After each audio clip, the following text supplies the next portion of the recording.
Guys, may maiba tayo ha.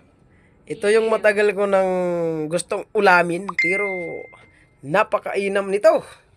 Kaso nga lang, ang mahinahinang sikmura, pagpasensyahan nyo na. At ito lang naman yung alaga ko dito. Yucks. Yan ang mga alaga ko. Taba na. Masarap mga yan. Talagang mainam. Yan ang tinatawag na itag, kumbaga sa Ilocano.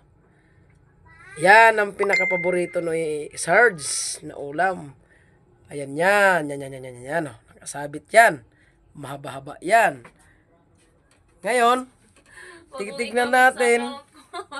Titignan natin yung isang may worms na mga medyo patay na mga to. Patay na. Patay na.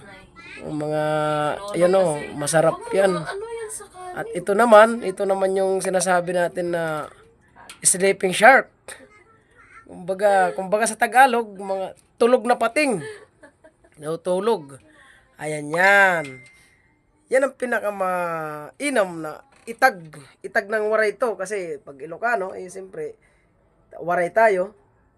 Ito, itag ng waray ito. Kumakain ako ng nakaraan dyan. Pero masarap yan.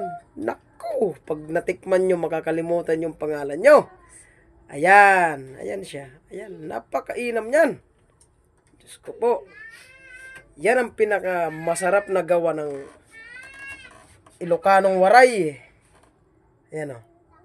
Yan ay balat po siya ng baboy ramo. Hindi yan baboy lang na baboy ha. Baboy ramo. Ayan o, tingnan mo yung mga alaga ko. Yan ang mga masarap na sinabawan ha.